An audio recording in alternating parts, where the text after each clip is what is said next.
Okay. Assalamualaikum warahmatullahi wabarakatuh. Salam sejahtera. Pertamanya sekali, terima kasih kepada penganjur, khususnya pihak pustaka kerana menjemput saya untuk berkongsi berkenaan dengan topik perkembangan komunikasi di Sarawak, mari, kini tu dan kelak pada hari ini. Telekomunikasi adalah komunikasi dua hala yang melampaui batas geografi antara satu lokasi ke lokasi yang lain. Pada zaman dahulu, ada beberapa kaedah untuk berhubung antara satu sama lain. Antara kaedah telekomunikasi yang mengikut peredaran masa adalah: 1. Penggunaan lukisan pada dinding batu. 2. Kaedah penggunaan asap sebagai penyampaian maklumat. 3. Penggunaan burung merpati untuk penyampai mesej atau surat. 4. Penggunaan telegraf. 5. Talian tetap rumah atau pejabat. 6. Talian mudah alik dilengkapi dengan SMS dan MMS atau 2G. 7. Talian mudah alik dilengkapi dengan kamera internet penggunaan video atau lebih dikenali dengan 3G. 8. 4G adalah penaik tarafan kelajuan internet untuk kualiti yang lebih baik. 9. Yang akan datang adalah 5G, di mana pengguna akan menikmati latency yang rendah dan real-time user experience. Atau dengan pendek kata, kelajuan internet yang konsisten dan melampaui 4G. Walaupun teknologi telekomunikasi berkembang pesat, akan tetapi penduduk pedalaman masih mengalami ketiadaan liputan dan perkhidmatan telekomunikasi. Dengan itu, Kerajaan Sarawak telah mengambil banyak inisiatif untuk membantu penduduk luar bandar dan pedalaman untuk mendengar keluhan mereka mengenai masalah ini. Tujuan kerajaan berbuat demikian adalah: 1. Untuk membangunkan sektor ekonomi negeri.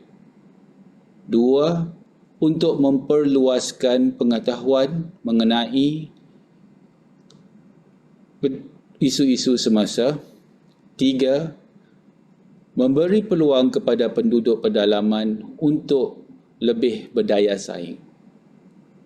4. Melalui projek SMA Rural Telecommunication atau lebih dikenali dengan SMART, internet mudah alih yang sebelum ini tidak dapat dinikmati oleh penduduk pedalaman akan bukan lagi menjadi masalah bagi mereka.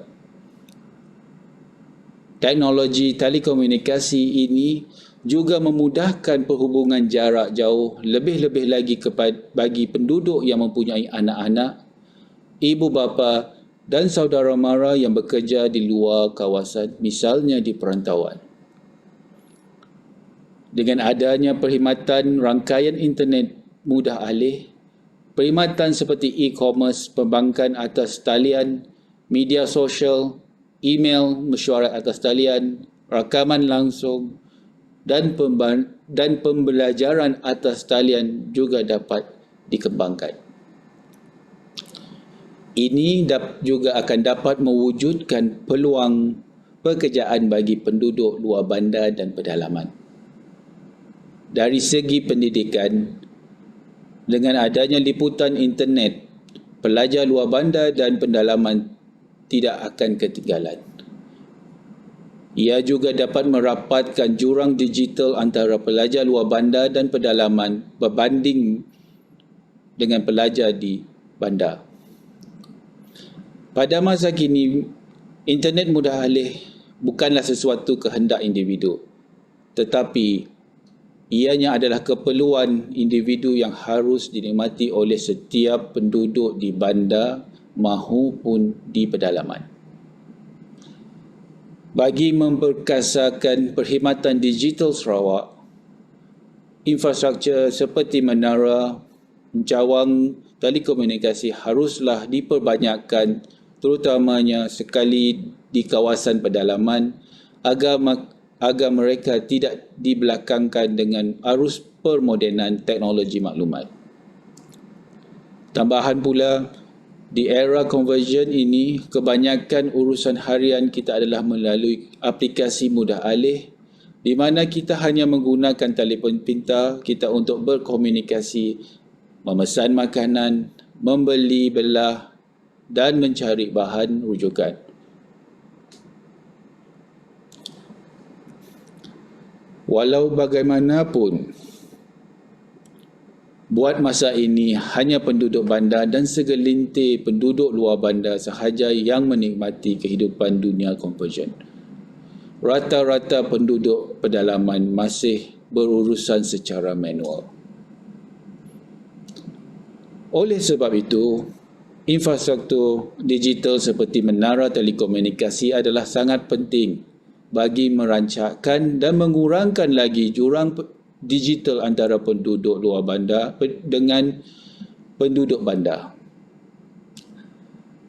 Antara inisiatif-inisiatif yang telah dilancarkan dan akan dilaksanakan untuk menaik tarafkan liputan perkhidmatan telekomunikasi di Sarawak adalah: 1. Mengguna dan memperkasakan penggunaan gentian optik secara meluas untuk kesediaan 5G di Sarawak atau 5G readiness.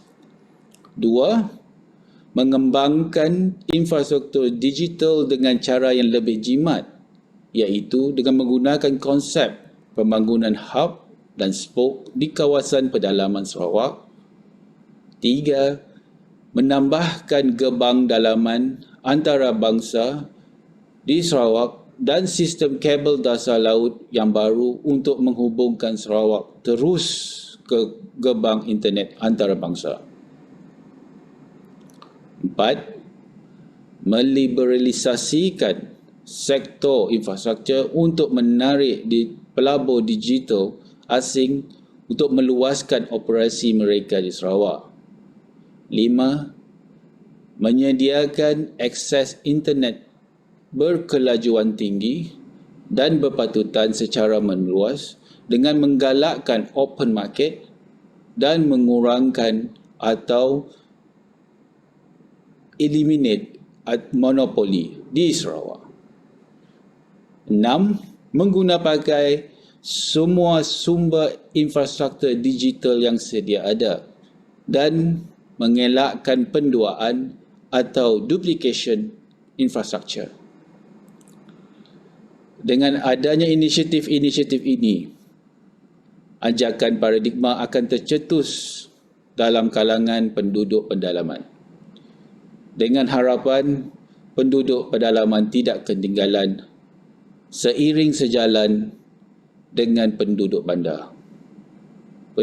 Peredaran zaman dan globalisasi tidak dapat dielakkan sama sekali kerana teknologi sentiasa dinaik taraf mengikut kesesuaian gaya hidup, kehendak dan keperluan masing-masing. Juga dengan penularan COVID-19 di seluruh dunia, kita haruslah menyesuaikan diri dengan norma baru dan mengambil peluang dalam penggunaan teknologi untuk kebaikan sejagat dan menaik tarafkan ekonomi negara khususnya di Sarawak. Aku sayang, jaga Sarawak, into Sarawak. Dengan ini, sekian, terima kasih. Jangan lupa klik like and follow Facebook dan Instagram Sarawak Multimedia Authority. Ingat Digital Sarawak, ingat SMA.